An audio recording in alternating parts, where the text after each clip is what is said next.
introducing controls today. We will not do any math today, but it is important to let few things settle in to give you a focus on what is it that we are going to do, and you might want to revise your controls. So, what is, you might ask, what is this control problem, right? I kind of already did my inverse kinematics, I got the joints angle, so I can drive the motor to go to the joints. So, that is what we do through trajectory planning. So, you generate reference input to the motion control system. So, each joint you give an input and you can work on that. Now, you want to go beyond that, you want to determine what should be the generalized forces or torques that is needed by the joint actuators, instead of just leaving it as a geometry problem, because there are issues there. For example, it is notoriously difficult to estimate friction forces, both viscous and Coulomb friction forces, very difficult. So, other terms you can still find out, moment of inertia you can find out, and so you can do many of these things by calibration, and we talked about the method that is all linear in terms of these dynamic parameters. So, you can, once you have a system, you can do experiments with it, then you can make the system better. Okay, so, that is what typically a person will do once he comes to install a robot. He is going to spend a day or two running programs which will re-estimate all these parameters, and then the manipulator performance improves. But ab initio, at the design stage also, you want to implement things which will give you a better handle over the torques. And not only that, you want to guarantee, when you give a task, you want to guarantee that it can be executed. Okay. So, given the transient and steady state requirements, okay, that if I am just asking you to move here like this, it should not follow me always, it should catch up. So, that after some time at least I am getting the trajectory which I want in real time. Okay. So, I do not want a constant delay between what I am asking it to do and what it is actually doing. So, somewhere down the line I want the thing to catch up with my command set. So, if I am changing commands on the fly essentially, and then I want to improve the performance.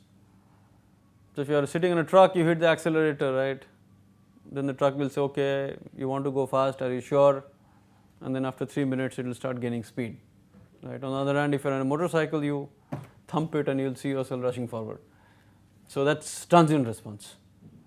So, you want to improve them beyond what is simply possible just by messing around with it, and this is done by putting in closed loop to exploit good features provided by feedback. Okay, for example, robustness, you have some little transient signal coming from somewhere. Okay, you talked on the cell phone while driving the car, that got picked up by your CAN bus and it gave some glitches. So, you suddenly do not want your ignition to conk off. So, all these kind of nice things.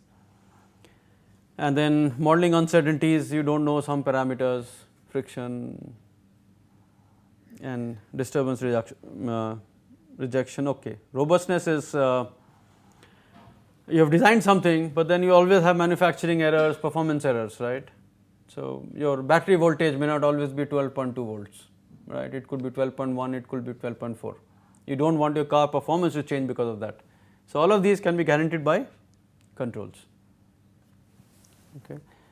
And so, it is partly because of the fact that sensors are low power devices, so they can be more accurate as opposed to the actuators which are high power devices. So, by construction the uncertainty in a high power device is more. So, you bring in the higher precision of the sensors because they are low power devices. So, the uncertainty in their performance is much less. So, that lower uncertainty in the sensor you use to enhance the uncertainty or work with the uncertainty in the large power module which is there, which is the motor or the car engine or whatever it is.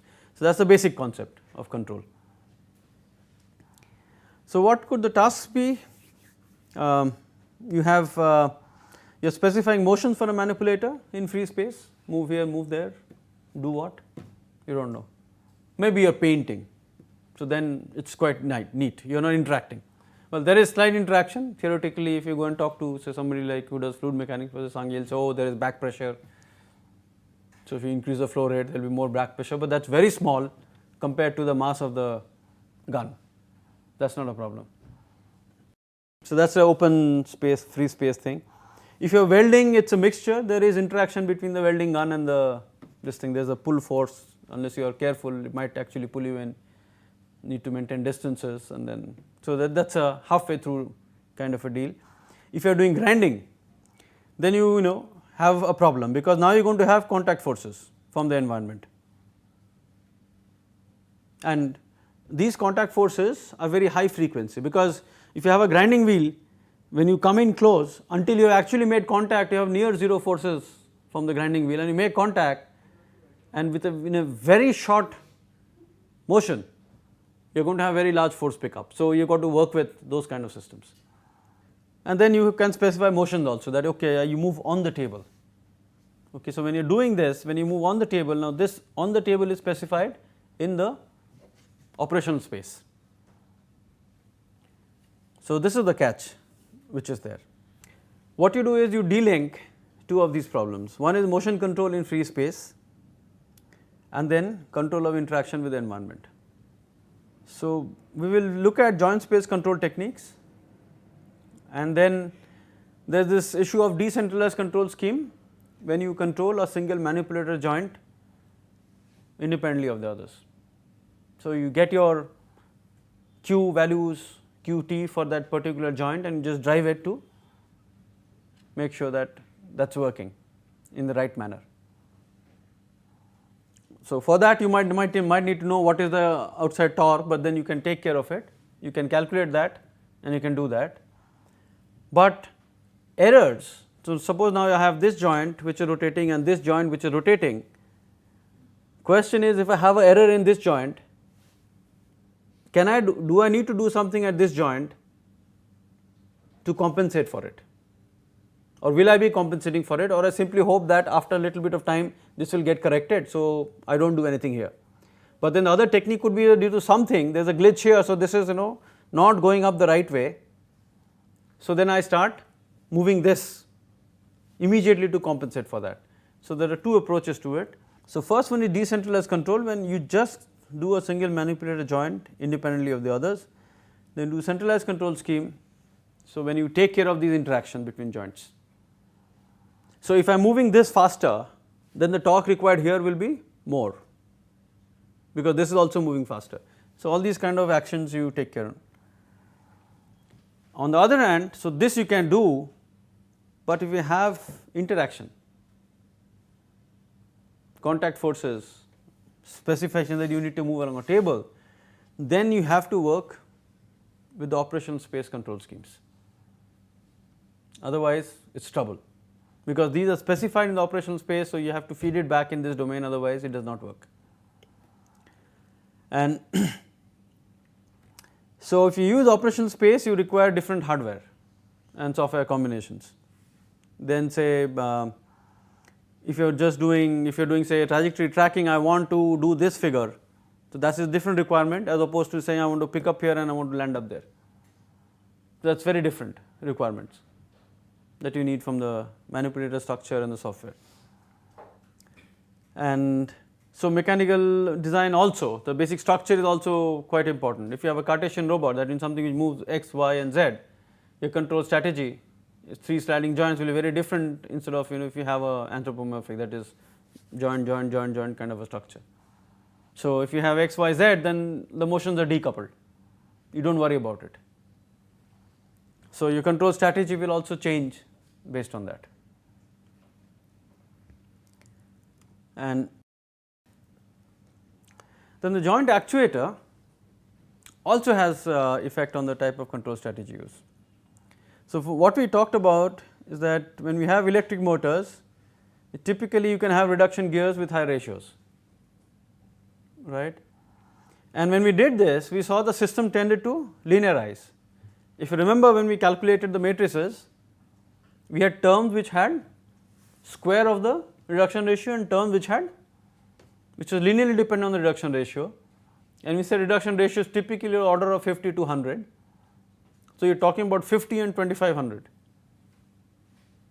right. So, you will obviously these terms which are only linearly dependent on the transmission ratio, they get dropped out, and then we showed you that these square terms are only sitting on the diagonal elements.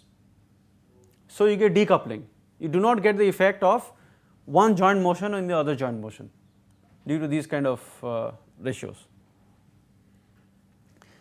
So, you get decoupling, your nonlinearity effects reduce, so it is better.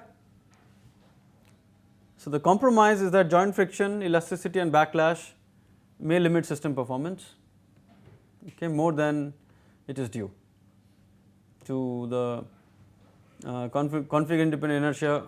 So, the only catch is you have gears, so you always have friction, you have some compliance, gears are not stiff, the tooth bends especially under high load, high ratios, and then you have backlash. So, they will introduce enough issues, and because of this your performance, so you are looking for transient response, you are looking for steady state errors. So, because you are ignoring this, they might become more than trying to incorporate the coupling, then the errors caused due to the coupling. So, that is a problem. But if you use direct drives, then you eliminate friction, compliance, backlash, but all these nonlinearities and coupling between joints become relevant. So, you have to use the full dynamics, you have to do feedback compensation, and your control strategies change to obtain the high performance that you are looking at. And so, essentially in the end, then when you are specifying the tasks, you do it in the operational space, both motion and force, and so finally the control action has to be done in the joint space, the action, the actual torque that is produced at the joints. So, we have to move between these two domains at times, and then depending on it you have the structures that we are looking at. So, when we look at first the joint space control scheme, so you have the desired input, that is a motion that we really want out of the system, could be forces, could be trajectory in space. You do inverse kinematics and you convert it into joint motions, desired things at the joint level. You have a controller, output goes into the actuator, and then into reduction drive, and then finally to the manipulator structure, which is the robot, and you have the end effector posture. Inside the robot we have these transducers which are measuring the angles, you feed it back and you can close this loop internally to make sure that the QD that you are obtaining is actually obtained. So, inside the structure you will have encoder, so you will know what each joint position is. You can either differentiate that or you can have directly velocity measurement devices at the joints, depending on how good your encoders are and how noise free they are. So, you can move it in. So, usually noise is not too much of an issue because the manipulators are fairly low speed devices, they are like 10 hertz, okay, and electrical system run at megahertz. So, you are not worried about it. You have this inverse kinematics thing to convert XD to QD, and then you have this system, joint space control system. Now, the main thing is this feedback, it does not modify XC. So, you are controlling the joints and this XC is a result of the manipulator structure. Okay, so, that is an open loop, you are really not looking at where XC is going. So, you have converted through inverse kinematic XD into QD, and then you are just closing the QD loop, you are not looking at where XC is going. So, if you have any uncertainty in the structure, something manufacturing, okay, you are not calibrated properly, some angles are here and there, backlash, flexibilities,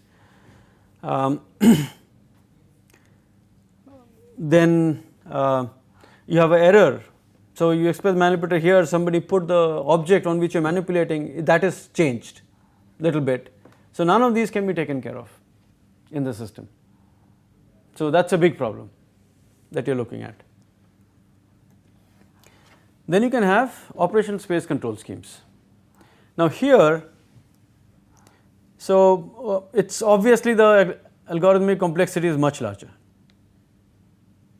Okay. So, what you do is, now in this case the inverse kinematics is now embedded into the feedback control loop, okay. And so usually what happens when you say XE, how do you know where the end effector is? You are again, see, if you are simply using forward kinematics to find out where XE is, then you really do not gain anything, because you are again getting back into the same trap. Earlier I was using inverse kinematics and then just controlling the joints. So, it would be tempting to say, okay, I have a loop in which I directly operate on XD and XE and then feed this back and compare, and then I take action. But if you are measuring XE by using forward kinematics, then you are really not solving anything. And if you have additional sensors, okay, so if you have cameras which is looking directly at the object and the end effector, or if you have 4 sensors at the end which is looking at the task. Now you stand to gain from this system. You can, in fact, then you can compensate and make sure that these friction errors, compliance errors can be taken care of directly. But obviously the algorithm will become much more complex and you have to do Jacobians back forth all over the place to work on these kind of a system. Okay. So, what we will perhaps do, the number of lectures is now down to 4. So, and I am more keen on giving you a taste of controls and try to understand what the nature of the problem is, and if you see something which is not working, at least you should understand where the control problem is rather than being able to design it. So, we will do joint space reasonably, and we will look at operation space control schemes more to go back and deal with how you handle force constraints and these kind of motion constraints. How is it conceptually handled and what are the relevant equations, how you modify the dynamics equation to generate the state space representation for that class of problem. So, that will be important, then more important than doing it. So, is the overall problem clear? Why you want to do controls and basic problems in the 2 approaches? Reasonable? Okay. So, I will upload the last dynamics thing and then we will see.